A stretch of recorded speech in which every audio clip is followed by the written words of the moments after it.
What a marvellous comeback! What a match! অসাধারণ একটা প্রত্যাবর্তনের গল্প লিখে আর্জেন্টিনা কোয়ার্টার ফাইনাল নিশ্চিত করলো। মিশরকে হারাইছে ৩-২ গোলে। যে ম্যাচটা তারা ম্যাচের ৭৯ মিনিট পর্যন্ত ২-০ গোলে পিছায় ছিল, সেই ম্যাচটাই আর্জেন্টিনা ৩-২ গোলে। মেসির অ্যাসিস্টে গোল, মেসির নিজস্ব গোল, আর লাস্টে এনজো ফার্নান্দেজের গোলে একটা নতুন এটা একটা হিস্ট্রি বলা যায়, এটা একটা ইতিহাস, এটা একটা মানে তারা যে আসলে চ্যাম্পিয়ন মেন্টালিটির একটা টিম আর্জেন্টিনা, যে তারা যে ডিফেন্ডিং চ্যাম্পিয়ন, এটাই তারা আবার প্রমাণ করছে। কেপ ভার্দের বিপক্ষে ম্যাচটাতে আসলে যেভাবে দেখা গেছিল যে আর্জেন্টিনা গোল দিছে, আবার ওরা গোল দিছে, আবার আর্জেন্টিনা গোল দিছে, আবার ওরা গোল দিছে, মানে মোমেন্টাম গুলো, অর্থাৎ মোমেন্টামটা আর্জেন্টিনা কোনো মতেই ভাঙতে দেয় নাই। ওদেরকে ওরা নিজেরা এক ফোটার জন্য ওরা নিজেদেরকে দুর্বল মনে করে নাই। ওরা ২ গোল খাওয়ার পরে ওদের যে স্বাভাবিক খেলাটা, সেই খেলার গতিটাকে আরো বাড়ায় দিছে, এবং এই বাড়ানো গতির ফলে কিন্তু তারা চমৎকারভাবে ৩টা গোল নিয়ে শেষ পর্যন্ত ৩-২ গোলে ইজিপ্টকে পরাজিত করে তারা কোয়ার্টার ফাইনাল নিশ্চিত করছে। এবং এটা কিন্তু চারটিখানি কথা নয়, ৭৯ মিনিট থেকে শেষ পর্যন্ত ৩ goal. This is so tough.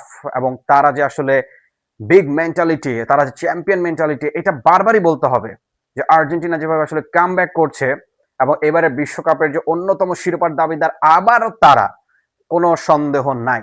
এবার আসি আমরা একটু ম্যাচের বিশ্লেষণ নিয়ে। শুরুতে কিন্তু আর্জেন্টিনা একটা পেনাল্টি পায়, কি তাই তো? লিওনেল মেসি আবার পেনাল্টি মিস করছে, এবং সে গোলরক্ষকের বাম দিকে, অর্থাৎ আলজেরিয়ার বিপক্ষে বিশ্বকাপের প্রথম ম্যাচ, অর্থাৎ গ্রুপ পর্বের প্রথম ম্যাচে তিনি যে পাসটাতে আলজেরিয়ার বিপক্ষে গোল দেওয়ার জন্য বল মারছিল, সেখানে আলজেরিয়ার গোলরক্ষক যেভাবে ঠেকাইছে, আজকে কিন্তু ঠিক সেম ভাবে মিশরের গোলকিপারও একইভাবে একই দিকে একই সেভ দিছে বলতে গেলে, তাই এতে কোনো ব্যবধান নাই। গোলটা মিস করার পর আর্জেন্টিনা তাদের যে কাউন্টার অ্যাটাক, সেটা কিন্তু বারবার চালায় গেছে। তবে মিশরের গোলকিপার আজকে অসাধারণ খেলছে, কিন্তু আনফরচুনেটলি যে গোলগুলো মিস করছে, এগুলো আসলে তার পক্ষে না, এটা কারো পক্ষে, পৃথিবীর কারো পক্ষে এটা ধরা সম্ভব না, আর এমনই গোলগুলা হয়েছে।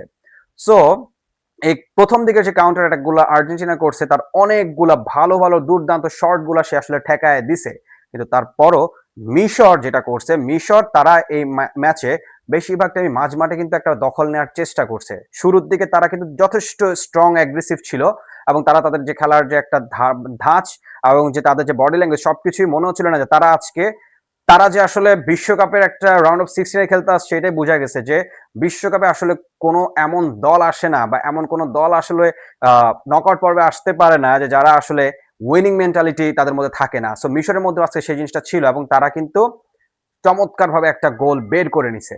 আতেয়ার দুর্দান্ত একটা শট থেকে ইব্রাহিমের হেডে প্রথম গোলটা পায় মিশর। এরপরে ম্যাচের শুরুর দিকে কিন্তু আর আর্জেন্টিনা অনেকবার আক্রমণ করলেও মিশর চমৎকারভাবে আসলে তাদের ডিফেন্স আর মিড, এই দুটোকে বেশ মানে সজাগ রাখছে, এবং তারা কিন্তু আর্জেন্টিনা তাদের ওই ডিফেন্সটাকে আর ভাঙতে পারে নাই। বিরতির পর এখানে আমার একটা বড় একটা প্রশ্ন আমার মনে এসেছে, সেটা হচ্ছে যে বিরতির পর ম্যাচে ফেরার পর মিশর আরো একটা গোল দেয়, এবং গোল দেওয়ার পর সেখানে একটা ফাউলের জন্য গোলটাকে বাতিল করা হয়। এখন যে ফাউলটা হয়েছে, আদতে কি সে ফাউলটা হয়েছে কিনা, এইটা আপনাদের কাছে আমি প্রশ্নটা রাখলাম, যে আমি আসলে বুঝতে পারছি না যে ওইটাকে আসলে ফাউল হয়েছে কিনা, এই একটা আমার একটা প্রশ্ন। এরপরে কিন্তু দেখেন তাদেরকে আবার থামানো যায় না, তারা কিন্তু তার কিছুক্ষণের মধ্যেই আরো একটা গোল দিয়ে ২-০ গোলে এগিয়ে গেল। এবং এরপর আর্জেন্টিনা তারা কিন্তু একবারের জন্য তারা আসলে ভেঙে পড়ে নাই, যেটা হচ্ছে তাদের যে উইনিং মেন্টালিটি, তাদের যে champion mentality, man, this is so blast একটা জিনিস, মানে এটা অসাধারণ, মানে কিছু বলার নাই। এই যে গোলটা হওয়ার পর আর্জেন্টিনা ৭৯ মিনিটে, অর্থাৎ ম্যাচের ৭৯ মিনিটে মেসির দারুণ একটা অ্যাসিস্ট থেকে ক্রিস্টিয়ান রোমেরোর হেড ২-১ গোলে ব্যবধান কমালো আর্জেন্টিনা। তার ৫-৪ মিনিট পরে ডি বক্সের ভিতরে একটা কাওয়াজ হয়ে যায়, ওই কাওয়াজের পর বলটা পেয়ে যায় লিওনেল মেসি, আর মেসি ক্যারিগুলা মিস করে ভাই, এটা অসম্ভব। মেসি আরেকটা গোল দিয়ে দিল, এবং এবারে বিশ্বকাপে এটা নিয়ে হলো তার ৮ম গোল। আর এরপর বাকি যে সময়টা গেল, এই সময়ের মধ্যে মিশর কিন্তু ভালোভাবে অ্যাটাক করার চেষ্টা করতেও পারে নাই, কারণ লাস্ট মোমেন্টাম গুলো আসলে আর্জেন্টিনা এমন ভাবে নিজেদের খেলাটা খেলছে যে মিশরকে আর তারা মানে কোনো কিছু করার সুযোগটাও দেয় নাই। যদিও মিশর একটা সুযোগ ক্রিয়েট করছে, কিন্তু আলটিমেটলি তারা সেটাকে কাজে লাগাইতে পারে নাই।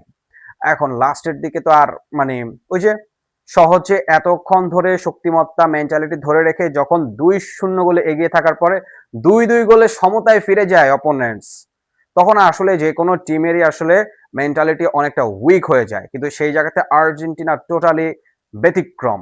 সেটা আমরা কেপ ভার্দের বিপক্ষে ম্যাচে দেখেছি কি হয়েছে। এবং এই ম্যাচেও যখন আর্জেন্টিনা এভাবে কামব্যাকটা দিল, এই কামব্যাক দেওয়ার পর তারা যে আর হারবে না এটা মোটামুটি সবাই নিশ্চিত হয়ে গেছে, এবং তারা কিন্তু শেষ পর্যন্ত ম্যাচটা উইন করে আসছে।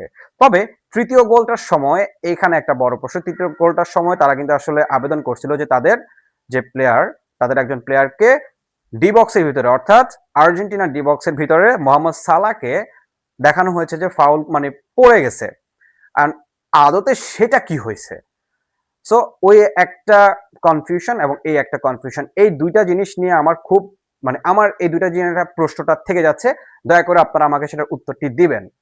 আর আরেকটা বিষয় সেটা হচ্ছে যে এই ম্যাচটাতে আপনারা খেয়াল করে দেখবেন যে আর্জেন্টিনা বেশ অনেকবার আসলে ফ্রি কিকের সুযোগ পাইছে, যেটা মিশর বলতে গেলে একেবারে পাই নাই।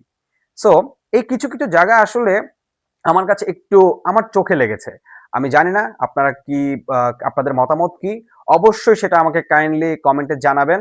তবে শেষ পর্যন্ত আরেকবার বলতে চাই যে আর্জেন্টিনা যেটা আসলে আজকে দেখাইছে, ভাই, I am not Argentine fan, but আর্জেন্টিনার খেলা, আর্জেন্টিনার মেসি কিংবা আর্জেন্টিনার প্রত্যেকটা আর্জেন্টিনার যে 11 বেস্ট 11, এই 11টাকে আমার খুব পছন্দ, এবং মেসিকে আমি পার্সোনালি অনেক বেশি পছন্দ করি। তার যে খেলার স্টাইল, তার যে মানে এই বয়সে প্রায় 40-এর কাছাকাছি, ভাই এই বয়সে এসেও লোকটা যা দেখাইতাছে ভাই, কিচ্ছু বলার নাই।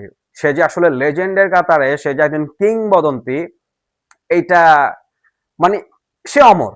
সে একেবারে অমর হয়ে গেছে। তাকে আর মানে পৃথিবী যতদিন থাকবে লিওনেল মেসির নাম সেই স্বর্ণাক্ষরে সেই জায়গাতে লেখা থাকবে ইতিহাসের পাতায়। সো কোনো সন্দেহ নাই। এখন আরো একবার কংগ্রেচুলেশন, এবং আরো একবার কংগ্রেচুলেশন যে যে কামব্যাকটা আর্জেন্টিনা দিছে এই আর্জেন্টিনার জন্য। আর মিশর চমৎকার খেলছে। মিশরকে নিয়ে আসলে কিছু বলার নাই, যে তারা যেভাবে আসলে নিজেদের খেলাটাকে খেলছে, তারা কিন্তু হয়তোবা ম্যাচটা জিতেও যেতে পারতো, যদি ওই ইকুয়েশন গুলো আমার একটু ঘাপলা মনে হয়েছে। সো ওই ইকুয়েশন গুলো যদি ঠিকঠাক হইতো, তাহলে হয়তোবা ম্যাচের ফলাফল ভিন্ন হইতেও পারতো। তো আমরা সেই দিকে তর্ক বিতর্কের দিকে আমরা যাবই না, কারণ আর্জেন্টিনা যে কামব্যাকটা দিছে, এই কামব্যাকের পর আসলে কোনো প্রশ্ন আর উঠবেই না। সো আর্জেন্টিনাকে আরো একবার কংগ্রেচুলেশন, এরকম একটা প্রত্যাবর্তনের গল্প পুরো বিশ্বের কাছে উপহার দেওয়ার জন্য। আর মিশরকে কংগ্রেচুলেশন, তারা আর্জেন্টিনার বিপক্ষে একটা বিশ্ব চ্যাম্পিয়ন দলের সাথে যেভাবে আসলে তারা ফাইট দিয়েছে, তাদেরকেও জানাচ্ছি স্যালুট। তো সবশেষে আর্জেন্টিনা এখন কোয়ার্টার ফাইনালে খেলার জন্য অপেক্ষায় থাকবে, এবং আর্জেন্টিনা কোয়ার্টার ফাইনালে কেমন করে সেটাই এখন দেখার অপেক্ষা। সো আমার এই ভিডিওটি যদি আপনাদের ভালো লেগে থাকে তাহলে অবশ্যই লাইক, কমেন্ট, শেয়ার এবং বিয়ন্ড অন সাইড চ্যানেলটিকে সাবস্ক্রাইব করতে ভুলবেন না। ধন্যবাদ সবাইকে।